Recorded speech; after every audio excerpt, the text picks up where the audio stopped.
Hey everyone, welcome to the Coffee People Podcast. I'm your host, Ryan Wolt. This is the last episode of season 13. I'm not sure how I made it this far. I'm not sure how we made it to the end without even doing a mid-season highlight reel, but here we are. As we have been all season, for today's chat with Drew and Kat Jeglinski of Little Joy Coffee Bar and Wine Shop, we pushed beyond our comfort zone. Not only is this episode available as a video podcast, which is new this season, it's the very first time I've done an episodic interview on location. And I was doing it with some new equipment. I was very nervous, and I learned more than a few things. Most importantly, the actual image that was being recorded was not exactly the same as what I was seeing on the camera display. And also, in the future, maybe don't set up right next to the refrigerator. Lesson learned. So, all of this is to say, thank you for your patience with my video skills this year and for making it through another season of the Coffee People podcast. It's been a wild ride filled with the type of advice and philosophy that only seems to emanate from the mouths of coffee people. Please enjoy this episode of the podcast, and I can't wait to see you next season. And now, on to the show.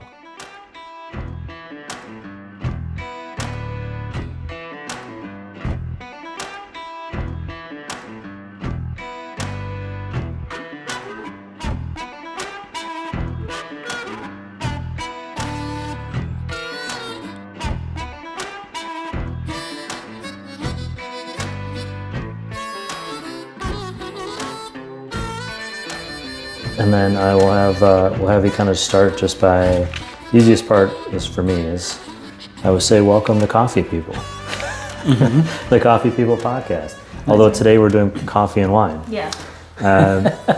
If you wouldn't mind telling the camera who you are and where we are. Sure. Go ahead. My name is Drew Jeglinski, and we're at Little Joy Coffee and Wine. This is my wife, Kat, and we own Little Joy. Welcome to Little Joy. Yeah. Wow, this is really good Yeah. wine. What is this? Cheers. So this is 100% Negrette from southern, southwest France, sort of like south of Bordeaux. Negrette is the grape. It's a totally organic producer, just a really delicious kind of not very well-known style. And I put it in my wine club a couple months ago because I think it's really fun and unique and delicious. Yeah. It's fun for me because I don't normally drink wine during a show. And so I'm super pumped right now. Awesome. So Little Joy, we're here in Del Mar, California. Mm-hmm. What is it? It's not just one thing. So how do you describe it to people when they ask you what you do? Well, mostly the cafe is like the driver every day because that's open more hours right now. So it's coffee shop, and then we also back here do the wine tasting on the weekends. But hoping to expand that at some point. But yeah, I would say we're coffee bar, wine shop. Coffee bar, wine shop. Yeah. Yeah. Where did the name Little Joy come from? I originally heard it years ago at a band, as a name of a band. And I always had that stuck in the back of my head. They're still around on Spotify. They made one album. And it was an artist that I liked. I kind of found them, and I was like, oh, what a cute little name. Found out that they named their band after a dive bar, and I said, that's like the coolest name for a dive bar, one of the coolest names I'd ever heard. Mm-hmm. And so when we had a short list, when we were opening the cart, we had a short list of some of the names that we liked, and Kat liked Little Joy the best, so I think we went with that one. Yeah, nothing else we could think of really fit like our philosophy either. So yeah, kind of, And to me, it's like a visual thing. We had an image somebody drew, and it's just like a little demi-tasse and an espresso, and I was like, that's it. That's, for me, is a Little Joy right there. Mm-hmm. So it goes with our theme of being a small business, maybe coming from a coffee cart environment to our tiny cafe now. But to me, a coffee is like a little joy, like life's little joys, like a simple thing that can bring you so much, happiness, or every day, like the small things that we can appreciate. That is a very beautiful thought. I'm going to have to learn to time my wine drinking to the conversation. You mentioned the little Demitas glass. I'm wondering, how did you come across, or like, how did you come up with the branding for what is now Little Joy, which is a little bit hand drawn, and we'll share in the newsletter as well. Yeah.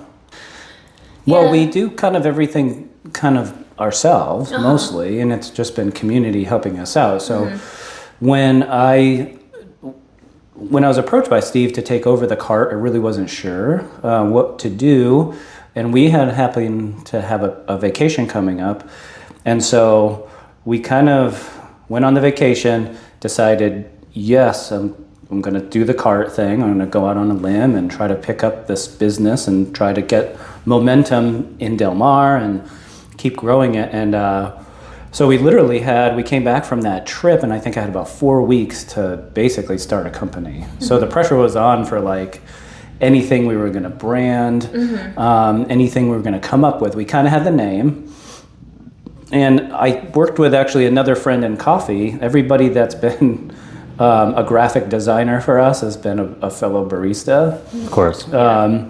And so we got together with our friend Sarah and sat on the couch, and we hammered it out in maybe 10 minutes. I knew I wanted to do something with like a ship in the bottle as kind of like a nod to like a heritage nod to like where I come from, family history stuff. So we have the ship in the bottle, but I thought it'd be really cool. Again, we're Little Joy, we're a tiny company. We're making double ristretto shots, that the ship should be small too, instead of like a huge tall ship. So it was really great. I think we came up, I said, Sarah, let's do I want to do like a sailboat in a bottle instead of a ship in the bottle.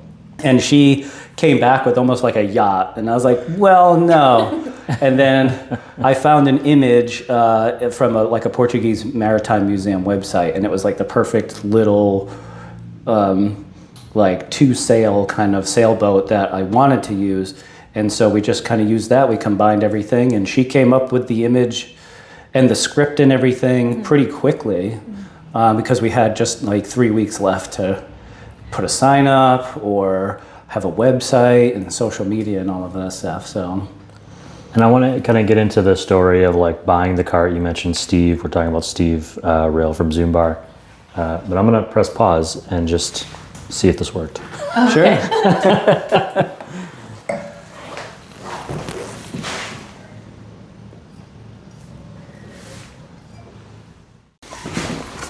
I feel very close to you both right now. Perfect. It's a small space. So. Yeah. It is. It's a small space, but it's a very comfortable space. I've never been back here in the wine spot, so just in the front. You mentioned that you had a chance to buy a coffee cart. How did that come about? The coffee cart was right across the street from here. Correct. So I worked for, most of my life I worked in education. Always wanted to do a coffee shop, was my dream. So I moved out to California in 2012 from Massachusetts. Worked in special education for a few years, had a great time. When I was exiting that job, I knew this might be my one chance to try to get into coffee. So I approached the guys at Zoom Bar in Cardiff, which I was a regular at both cafes. And Adam was just like, we're hiring a dishwasher. So I kind of like reset a lot of things in my life. I moved to a different apartment. I kind of downsized a lot of stuff so I could basically move into this role as a dishwasher at a cafe. But I knew that in my opinion, they were like the finest baristas that I'd come across. I loved the coffee that they were producing. I loved the integrity of the baristas, the craft, how they were doing their training. So I was like, I'm going to do it. I'll start washing dishes for Adam, essentially, at what's now Rose Hill, and learned my way all the way up, started making drinks. Worked there for about 2.5 years before Steve presented me with the opportunity. Were the two of you together at this time? We met about a year into you working there. Mm-hmm. Yeah. So we were together when we started the cart. Yeah. But we'd only been dating for about a year at that point, and yeah, we went on that trip, our first like trip out of the country together for And maybe like 2 or 3 days before that, Steve was like, "You want to like do this?" And we're like, "I don't know. It's, we'll be gone for 2 weeks." So it kind of was a lot. We talked about it a lot on that trip and worked out, a few things and got some inspiration from some great places. So yeah, that's kind of how I worked with you for the first couple years as just doing register and stuff, but I was never really that involved in like the business until we got over here on this side of the Coast Highway and opened the wine shop part of it too. So we took over. So I took over the cart from Zumbar in 2019, June of 2019, and then we were there for 5 years. So right, and rebranded right away as Little Joy, or yeah. We wanted to just start our own company. Steve was very adamant. We do our own thing. So yeah, we got to work. We hand painted our logo on a flag and figured out how to hook it into a shade sail and open for business. I actually had my very first cup of coffee in San Diego area at Zumbar at the Cardiff location, and so I feel like I owe a lot to that first cup of coffee, like where it was my first French press ever, my first like just sitting there with my own little pot in a coffee shop at the time. And so there's all these little networks of coffee people that I find that we're all connected. You're at the cart for 5 years. What do you wish people knew about running a coffee cart? Like challenges, unexpected. I think people have this romantic idea of like, oh, I'm going to set up for coffee, but they're not the ones dealing with, say, weather. I know it's San Diego, but yeah, that was difficult. Yeah, especially when you're trying to do craft coffee and you're using delicate scales and timers. Yeah, I feel like the challenge for us was less about like rain, more about wind. Like it gets super windy here seasonally. And temperature changes. And The exposure was good. I used a lot of sunscreen in 5 years. And of course the time when you got to clean is like the hottest part of the day. It's like 3 o'clock when the sun's really on us. It's a lot of challenge. It's a lot of manual work. We're stocking every day. Again, it can be as gritty as like just being outside with all of the elements, all of the people. Where we're set up here, we're on a very, very busy intersection, which is very difficult. Just the energy of traffic or people rushing to places. We see a lot over the years for sure. Yeah, that's part of it too. But then also when you're in like a mobile situation, you have to have your commissary, which we were right outside of a restaurant. So, you have, they were also technically our landlords. So we were like very kind of working on top of each other a little bit. Since it was a restaurant, they had their own flow, and then we had to kind of fit in that somehow. Yeah, that was a challenge too. Kind of two places using same facilities and trying to work together on that. And then most people that ask me, that they're interested in doing a cart, I don't think they understand that you need the commissary for the health department and all the certain requirements that you need for to be a mobile food service and all the restrictions that come with it as well. So it can get kind of technical, and then it's, I would say the biggest challenge is if you want to handle a bucket of wastewater at the end of the day, you can do it, know? If you're okay with like RV plumbing and fixing things yourself and getting dirty and getting under it sometimes if you have to. But yeah, it worked for us. So I would say it's the perfect way, I think, for somebody to start small and to be personable with your customers. And I think that's lent the biggest asset for us is that we've been able to form good relationships with this neighborhood, which was my one concern when we started. It's a different market here compared to other places in North County. So I knew if we were able to add a personal touch, we were able to provide a super high quality product in our coffee, and then if I just opened every day, we could do it. What do you mean by just opened every day? Like, why was that important? I think just consistency. Yeah. We tell our customers our hours and they just forget. So it's almost like,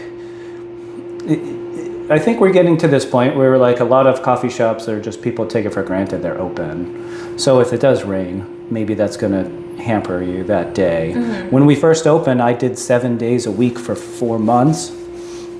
And then we had one friend. So, things happen if you get sick or something and you're not able to work. That's like the one time somebody comes and says, you weren't there. Yeah, of course. That's the Yelp review right there. Yeah, so I think the consistency, when you're trying to build, you have to be available to customers. They're not going to remember if you have different hours. We tried different schedules. I tried to close at lunch and then reopen in the afternoon to think maybe that would be busier. It didn't really work. Eventually, we kind of got back to the philosophy of, okay, we'll just train our customers to know when to come, what to expect.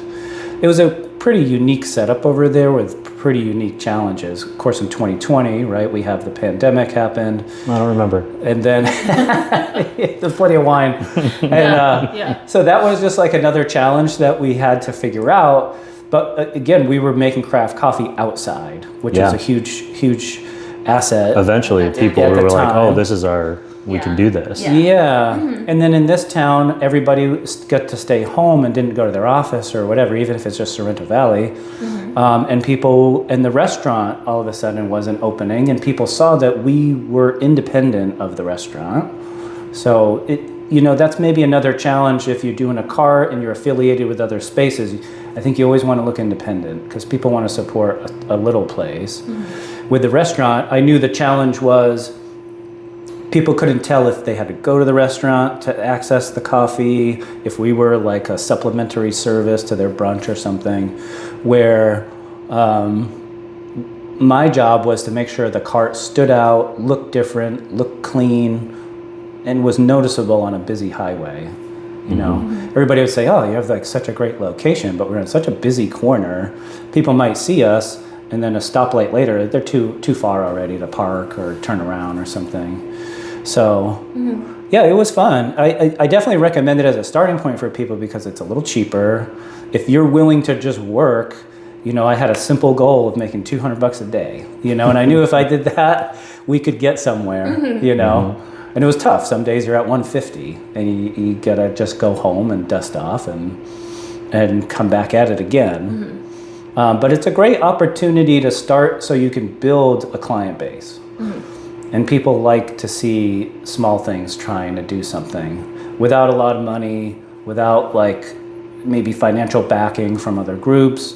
People will support somebody that I think they know it's their passion. They can see it's their passion through the service, and you deliver the best thing you can do. And we were able to drum up some really wonderful regulars pretty quickly. When you start to get to a point where you're ready to leave the cart or a situation arises where the cart is no longer available, you find this space right across the street. I think probably serendipitous that you were watching it every day, so you knew it. And it's in your neighborhood. Did you know right away you were thinking we want to add wine into the mix? Or was that just because of the opportunity? Yeah, I think having wine service be part of the cafe was always what we thought we would do. It was something that we kind of always envisioned, but we didn't really flesh it out to this whole idea until we realized that we were getting 2 spaces at the same time. So we're actually pretty fortunate the way it worked out because this is technically a separate unit with a separate front door. We're not connected in any way. Our licensing could be a little different where we didn't have to have food service in the front, like full menu service, so that we could still have a by the glass license back here and be 21 and up back here, but the front is open to everybody at all times. So if you don't have full food service, like you can't let someone under 21 come into your establishment, which for a coffee shop that doesn't work, So the fact that these were separate, we were able to get retail up front and then tasting and retail back here. So think it was also very serendipitous that we did have the 2 spots separate. So yeah, we were planning that. Yeah, and having a wine shop has been a dream my entire career too of my own. So I was happy to jump at the opportunity too. So, yeah. Kat's been in wine for 15 plus years, so she's done retail, sales, distribution. We knew the stars kind of aligned. We were very lucky and blessed, especially to go right across the street. We were always looking to try to expand at some point. We had bigger ambitions. but I didn't think we would even stay in Del Mar. It's just real estate's so difficult. It's very Opportunities expensive here. are really hard. Yeah, landlords tend to be kind of tough. It's really hard to like get an introduction to certain spaces, but we just we were lucky. We started putting the feelers out there and people responded. So I think you're celebrating or just celebrated 1 year of the wine shop being open. Congratulations. Yeah, thank you. Has it been what you expected? I don't really know how to answer that. I mean, yes and no. I knew a lot of our coffee regulars were going to love the wine shop too, because we had, sort of put the word out that was going to happen. We knew almost a year before we got here that a year before we opened, that we were going to have the wine concept and try to have a wine club and that sort of thing. So we buttered them up pretty good. We really were talking it up and got like email signups early and stuff. So I knew that a lot of those people were going to come, but I didn't really realize how fun it is to like get some of my own regulars back here, and people who are starting to discover the wine shop organically because maybe they don't really drink coffee, or maybe that's not what they, are looking for, but they like wine tasting and they like, having a good bottle of wine at home. So it's been a unique experience in that way, because I just didn't really realize that would be something that would strike me, I suppose. And another fun thing that I realized as being here for a year is, the coffee regulars have their different morning routines, but when they come to the wine shop, maybe they can meet somebody who we've known for years because they've come for 5 years to the cart, but they never interacted because one of them comes at 8 o'clock and one of them comes at 11. And now they're here at 5 p.m. on a Friday night and they're getting to know each other. So it's a whole like extra community builder for us back here. It's really fun. Yeah. Yeah, we knew when we opened back here, we had a 3-prong approach, which would be 1, obviously selling bottles of wine. 2 would be the tasting flights. And then 3, we have a really great wine club. And we knew we could get some momentum with the wine club already through our regulars that were excited about us expanding. And I mean, that's the testament to great customers, right? Like, then they knew we were going to expand. They were so stoked because it's like their favorite coffee shop, and what they've been supporting is taking that and taking it further. So they were really excited. And again, to just be right across the street from where we were, nobody had to change the way that they bike to work or the way that they walk their dog and all that stuff. So we were just lucky that we didn't lose anybody when we moved. Yeah. Some of them it took a little bit longer to find, but they seem to have all come back by now. Yeah. I think I'm surprised, like, we have this tiny space, but it's conducive to people coming and learning about wine, which I think that everybody appreciates when you do like a flight instead of going somewhere and just drinking a glass off the menu. Kat's really great about explaining the wines, explaining where they're from, but also why we chose them and why we like them. And we always try to, let people know there's certain wines for certain occasions. There is a beach wine versus the wine you want to bring to dinner to impress somebody's parents, or versus a gift for somebody. So it's been kind of fun to work with people to see what they need it for. And then with our small variety, we almost hit all the check marks for what people are looking for too. So I was in a restaurant yesterday, and there was a wine on the menu that was just listed as orange. I'm assuming that's like a thing that you can tell me about later. Speaking of which, we should take a break and have some wine. yeah. It was at Docent in Carlsbad Village. It's like a new beer tasting room, and they had just like 2 wines on the menu, and one of them was just orange. Just orange. Yeah. And I said they had one out on the shelf, and it looked like orange drink. Oh yeah. Yep. It was wild. Yeah, they're kind of trendy. Some are really good. I'd say the first one I had maybe 10 years ago was not, but they're all really great. Yeah, they can range in flavor profiles just as much as any like white wine or red wine. So you can get some that are like floral and pretty and nice and fruity, and then some that are just like mineral driven, like rusty, irony. That it just kind of runs the gamut, which is fun. But sometimes come across stuff that you don't like, just like with any other type of wine. So Yeah, and there's just super traditional, right, where they're made in amphora. So a lot of, traditionally in Georgia, particularly, in other places where pre-barrel, Yeah. like aging and all yeah, of that stuff. it's a very ancient way of making wine that has come to be hip again. All the old things come back around, which actually leads us into this next question. You sort of actively eschew social media.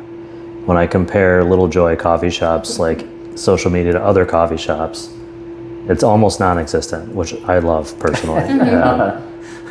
Is there a reason for that? Is it just a bandwidth issue? Is it just this isn't our audience? Is, you know, Yeah, that's as a business Yeah. in 2025 to Right. not do social media? right. is We do it unique. because we have to, right? Yeah, and we kind of only do Instagram. We don't do any other like platform. Yeah. There's several reasons. Yeah, And- and part of it is just because we We don't have time. Don't. Yeah. So it is a bandwidth thing for sure. And I'm very picky about aesthetics and stuff. So I don't like to post unless we think it's really kind of crisp and perfect. But I also think it's kind of punk rock. You know, and it goes back to Steve too. Like in Zumbar, they never really advertised, right? And same with Cardiff now and Rose Hill. It's like we never considered that as a major driver. I think instead it's a different approach, which I like. I think a lot of people focus a lot on social media, and I follow a lot of cafes. But I think it's kind of punk to just not worry about that as much. Yeah. Obviously, we're trying now to do a little bit more for the wine shop since it's kind of hidden and its own thing. So somebody just filmed a little, like a little promo video for us. We'll post. But in social media is like a tough thing for, I think, me as somebody in my generation, where I don't like getting advertisements, right? And I don't really particularly always enjoy the things that I see on social media. So I try not to be on social media as much as possible. But I think it kind of goes back to the school of philosophy that we all started with Zumbar, that if you're good and you're true to your customers, that you make a different relationship. Where I'm afraid if we were to do a lot of social media, we would maybe just get any kind of customer, and we want specific kind of customers that are looking for us, as opposed to somebody that's just like, oh, let's go check this out. It's like a fine balance, right? Yeah. Where some of our customers are like, you could be busier, and we're like, we're kind of as busy as we want to be right now, where we can still have fun with what we're doing. I don't want to be so busy it's not fun, you know. And I've been in cafes where you see the barista and they're gassed, and you feel bad getting a coffee from them, or something that's just like trendy and it's popular for a year, and then you have to keep up the image. And you know, creating content can just go on forever, but you're going to repeat yourself. You're going to, you know, kind of say the same thing twice. And then my fear for the industry with social media is everything's channeled. Like right now I see so many, I notice all the trends in people's videos and everything, and it kind of homogenizes what cafes are doing. Like everybody's trying to make the same kind of video now, so I'd rather almost be more unique by being silent on social media.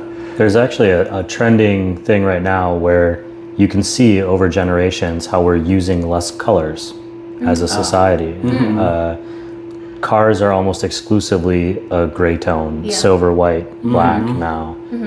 If you go into museums by decade, you can see the condensing of the different colors that are used in paintings, even in film and cinema. And there's been some study on this, and they're not quite sure why, other than people are doing what other people are doing. They're seeing and repeating, and if they don't see it, it goes away over time. Yeah. So I feel like we've always done really well basically without it, as people coming to find us. And I feel like that's the perfect customer comes and finds us, you know. And we have people in town, and we don't even have a sign right now, and they're like, how are people going to find you, you know? And I said, well, they have to be looking for us, you know. They have to want to find a good coffee in Del Mar.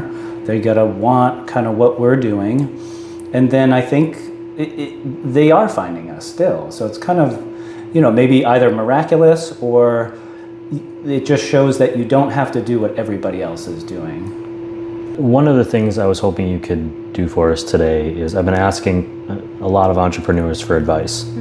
Advice that they're willing to share with other entrepreneurs who might be listening.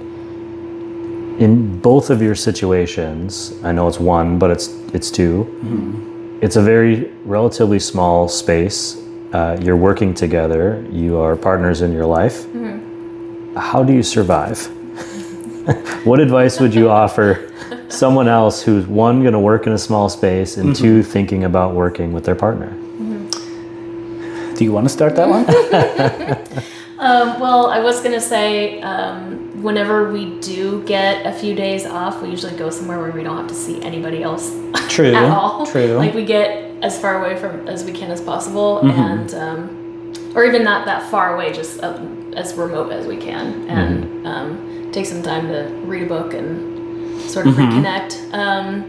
It has been a challenge, especially in this last year, that I have been more involved in the business side of things, where I'm managing. We don't have employees that work at the wine shop side, but I'm still much more hands-on in the whole business in general. But we recently decided that probably one of the best moves is, instead of like going home and talking about the business over dinner every night, is to have like one meeting every week where we get together, we hash out some stuff, and then it's not something that we've had like a professional discussion about it, separate from our house, separate from our time together to relax at home. So yeah, I think that's part of it, is having like, okay, we're done working. Yeah. It's hard to turn it off. Yeah. Because you're so excited. You're like, oh my God, I have this idea. We have to do this. Why don't we try this? And it can bug the other partner. Like if one of us has had a long day or something, be like, and Kat works full time during the week, and then does the wine shop on the weekends. So she's been working 7 days the last year. And you were up front all the time. So, but that said, I think it's been easy with us. Kat's my best friend as well as my wife, but going through the build, all of that, and working together really proved to me that we were really in sync. Like when we had like somebody the architects working or the contractors, we always agreed on what needed to be done when like little variables came up. So we didn't really argue much about the build or anything like that. Right. Yeah. And again, I think we're blessed that she has her space here and I have my space up there. So in a sense, we both have like autonomy with our spaces too. And I don't mess with the wine shop, and Yeah. And she comes in and she gets a coffee from us like a customer would.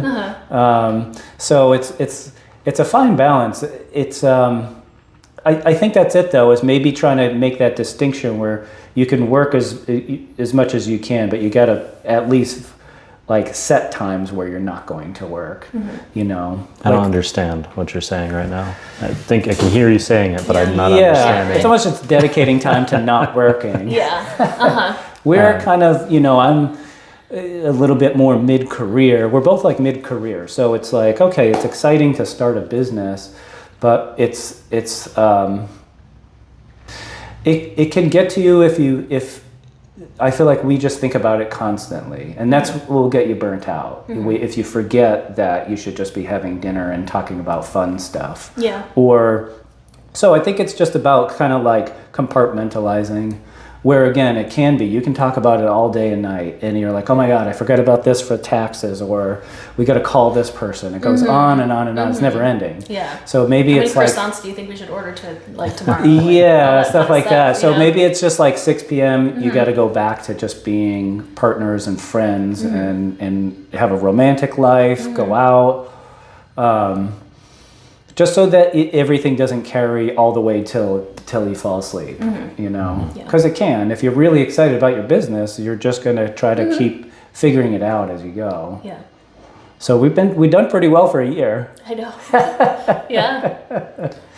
So a year into the new space, but a longer period, obviously, overall between the two of you.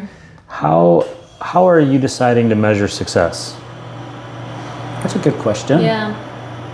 I think like on the day-to-day micro level, it's just the number total at the end of the day, and seeing how that's grown since we first started. You mean financially? Yeah. Okay, yeah. But honestly, like one of my most like special memories happened recently when we had like a little 1-year anniversary party for the wine shop back here, and we said thank you to all of the customers that we had invited, and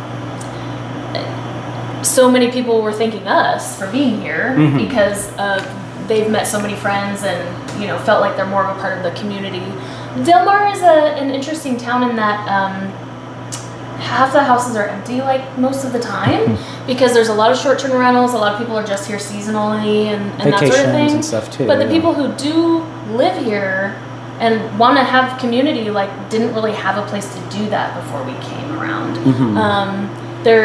We're still the only all spread out, yeah. and maybe alcohol based or like people would go for happy hour or whatever, but there was never a place for people to come and like check in the morning. And so I think that makes me feel successful more than anything else, just having all of these people who have become our good friends also become friends with each other and notice and appreciate that this is the place that it happened. Yeah, I like that. This is like, again, this is their home in a way, or their third place, right? As people talk about now, where you can meet other people, network. That's what I always love about a good cafe, is like I've met some of my best friends at cafes versus maybe a bar or some other organized event. It's more about, I always say, I get to see people at their best in the morning and brightest. The success part, obviously you got to make ends meet, right? We're in Southern California and it's very expensive to live here, but we live simply so that we can do what we love. I think we live within our means. And success for me, I'm not like a huge money person. We just want to kind of hit our like basic life goals, which are pretty simple, I think. But yeah, I think maybe at the 1-year anniversary, I felt like we had achieved already what we set out to achieve because we created a community where there was a lack of opportunity for community. And to see two people that are best friends now because of the coffee shop or the wine shop, or a group of people that are all neighbors that didn't even know each other before, I think is the ultimate goal of what we're doing. I like to consider what we're doing like an art project instead of a business or a cafe or a wine shop. It's more about how can we make a statement, sort of. And everybody wants like a meaningful job, right? So it's like you can make coffee and take the buck and give them the cup, or is it like, to me, I learned so much from so many people. I try to have a conversation with almost everybody. If people are traveling, we get to give them some suggestions about where to go. And it's amazing to me, we have people that'll come back years later and they're like, you guys are still here, or they found us over here now. They're like, we thought you were gone, So to me, I think that's a success right there, is people remember you, you're their favorite coffee shop. That's all I could really dream of, really, is like somebody it's again, creating art. I have a whole philosophy about latte art, and it's all about that too. For me, what do I get out of the fulfillment? It's like I get to personally create something for somebody, the best that I can, in front of them, in an interactive kind of thing, and then my work, I get to deliver it to somebody and look at them in the face. And I don't know many other people, artists included, where you create an artwork and you present it to somebody right there in front of them. There's something for me that's fulfilling, that my efforts are going to create something delicious, beautiful, hopefully, and that person gets to see maybe the most beautiful design they've seen all day, and then they have to drink it, which is the best part. It's all fleeting, right? But that's, I think, is the more successful part, is every day I the people we meet is really it. And now I feel like we have this community where, we had a gentleman that, had a surgery. Like there were like 8 people from the coffee shop helping that guy out, bringing him food, bringing him coffee, and checking in, and even just like making sure he's okay. So I think that that's something that's needed in our culture, where a lot of coffee, obviously in the last 30 years in this country, has become more of a chain thing, right? And it's a commodity, and you go in and you get your coffee and you go to work, and people lost that vibe of maybe European cafes where you walk to your cafe, you check in with your neighbors, and then you go start your day. So I kind of, to me, that's more success than like the money. I would never tell anybody, if you want to be rich, get into coffee. Yeah. You know. Is he always this romantic? Mm-hmm. Yeah, all the time. Yeah. Oh yeah. Very philosophical about a lot of stuff. But that's all important. If I was to leave a job, like I had a more corporate background, I worked in education and everything, and then it was like, okay, now I'm going to go do a coffee cart where I'm going to maybe take home $100 a day. That was the best job I ever had, Mm-hmm. So there's something to say about if you're doing what you love, it's a little bit different than like doing something to meet financial goals solely, or you have to do it, and I think again that's what attracts people to our business is like they know we're always happy. I never had a bad day yet at the cafe. What about the wine shop? No, I mean we've only had it for a year, so no, it's been really fun, and it's been one of the interesting things for me is kind of meeting people where they're at as far as wine knowledge goes. I mean, wine can be like super intimidating for people, but it really doesn't have to be. Like, it's just grape juice at the end of the day. So I like to be very down to earth about it and help people just kind of figure out how they can appreciate it maybe a little bit more, or try something that they've never seen before, or maybe even just have a nice time tasting and watching the sunset. What comes next for Little Joy? Well, we're going to be here a while. Yeah. So, we're excited. This is our first year here. We built the spaces. So we've invested in our location here. And we just want to really hunker down and reach certain goals, some daily goals. Yeah. But it's kind of like the cart. I feel like every day we just kind of keep etching up a little bit more. It's like a train that stays on the track. We don't really have any other plans to like expand or anything like that. Yeah. I mean, I think the next step for us would be to have the wine shop open more than just the weekends. So we're not really sure how that's gonna happen yet, but leaning into this side of things, because that's where the potential for growth is the most right now. Yeah, we really want to get the wine shop open at least 5 days a week. We want to do more events because the events are very popular right now. So we've done like food, like cheese pairings with wines. We've done, Kat will lead educational classes, intro classes to wine, and everyone we've done has sold out. So we're really excited to try to ramp that up this year to have maybe 2 events per month. We have our wine club. We're always accepting more people into the wine club. Yep. And then we're still working with the city for the front patio. So they've been pretty tough about how many tables we can have. They've been tough about certain restrictions there, but we would love to be able to serve wine glasses to our cafe clientele in the afternoons, and maybe be able to have some kind of little more afternoon action in terms of serving glasses of wine in the summer, something on the front patio, because it's so beautiful and it seems a little untapped. But that'll be working with the city and the ABC to get all that approved. So Easy peasy, always. One of the things I've been doing this year is talking a little bit more about things that we find valuable in the world. Charitable efforts, nonprofit stuff, things that we're doing in our personal life. I'm wondering if you guys have anything that you'd like to share or draw attention to as something that you're passionate about. So I've been a member of Women's Wine Alliance for a long, long time. They're a San Diego-based organization that empowers women. It's education focused. They give scholarships for like sommelier exams and that sort of thing. They do educational seminars once a month. A couple of years ago, before we started this, I was on the board of directors for a little bit, but it's something that's very dear to me because the wine industry is still very, very much a boys' club, and we like to help everybody who wants to be involved be involved. So it's Women's Wine Alliance is what it's called, and it's only in San Diego right now. So yeah. In terms of our side, I think we're just trying to make sure everybody's comfortable at the cafe and feels welcome. That's all people.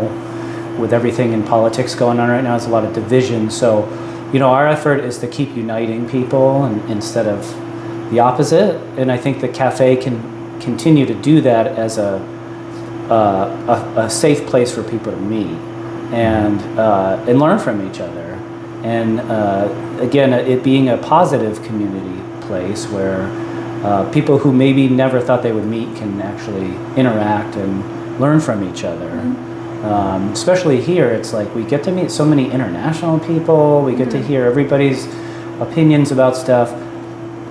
And we might be in some sort of political turmoil now because people don't talk.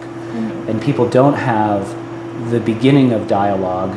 And then it feels like you can't have any dialogue. There's too much space already between them. So, we try to work with we've done several events this year. We work with the Rotary Club at Del Mar, and they do a lot of fundraising for the lifeguards here in town, as well as international stuff. And we've done several other donations to the schools this year, which was really fun, the elementary school here. So usually it's working within our community to do what we can and donate our time. If we don't have money right now, it's working, just offering time. And again, trying to make everybody feel welcome and part of this community here. It's kind of fun. Yeah.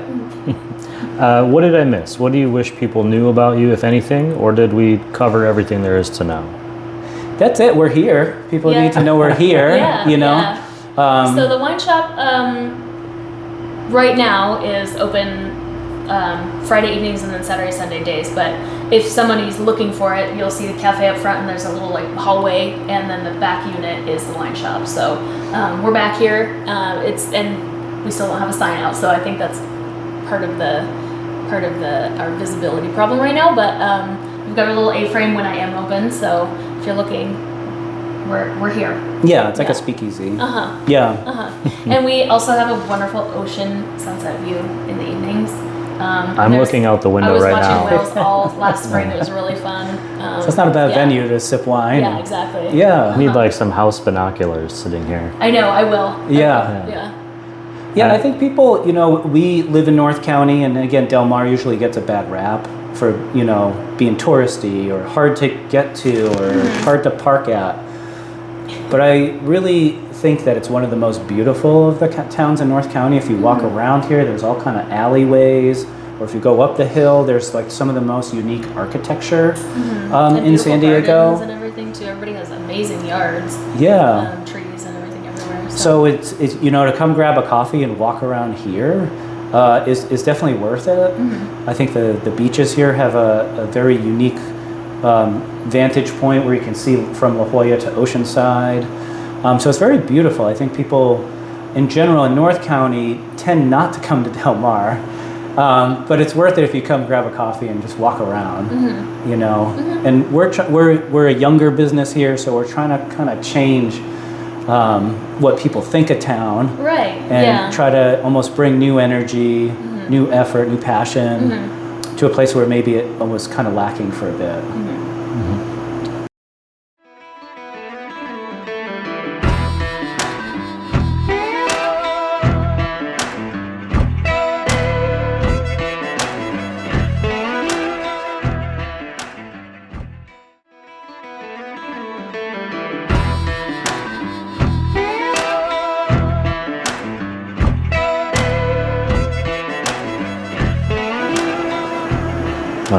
Make sure I get all the wine in the background. I love looking at the wine because I feel like I'm looking at a wall of art. It's not just wine bottles or something that I'm going to drink. I love labels. Labels are like a passion of mine. Well, it's funny. It's I have this conversation with a lot of my customers. It's the same philosophy as you eat with your eyes first. If I presented you with two wines at the same price and one has a cuter label, and they're the same wine, you're going to get the cute label one. So. Yep. I just, we're small, so I just say we don't have room for ugly wine here either.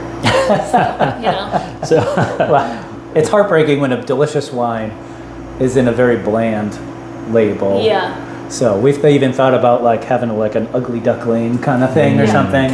Believe me, when you open it, it's unreal.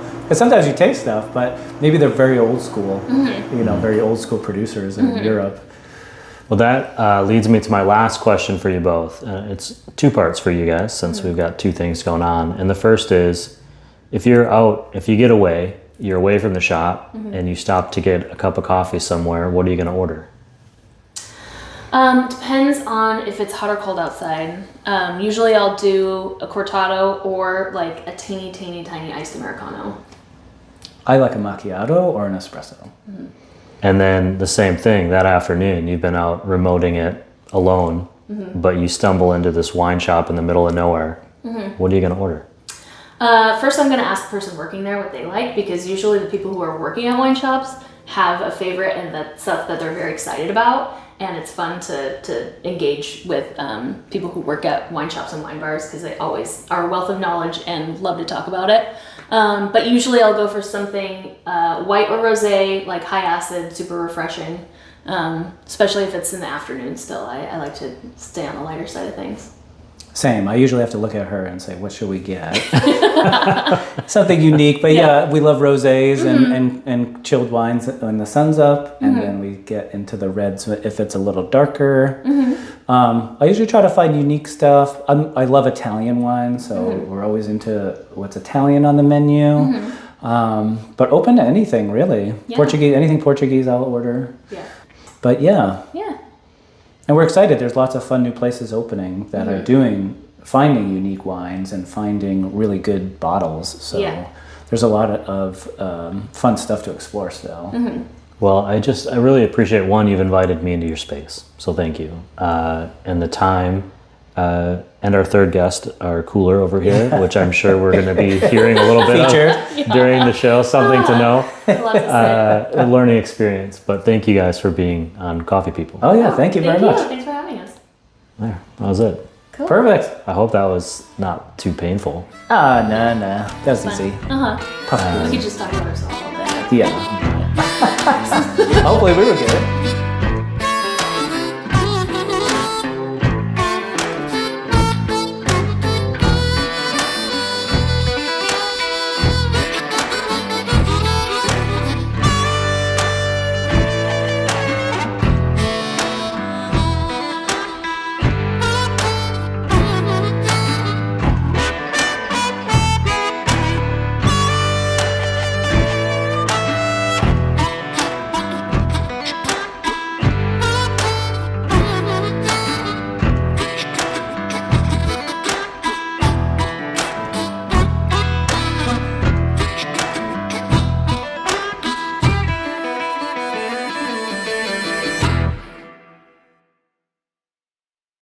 Got some branding in there, see? Yeah, for sure. If you had to pick the best label. Oh, gosh. I mean, the best label, the most clever label I've got right now is probably this Chianti. So, the straw basket that Chianti used to always come in is called a fiasco, so that's why they've called that. But I don't know. They're all a lot of fun. I like my three-headed dragon from Hungary too. She's a lot of fun. This one is very beautiful. The sort of kimono style koi fish. But yeah, we've got a lot of. That's the one that I was like, I want to buy just to have the bottle. Right. Very cool. No.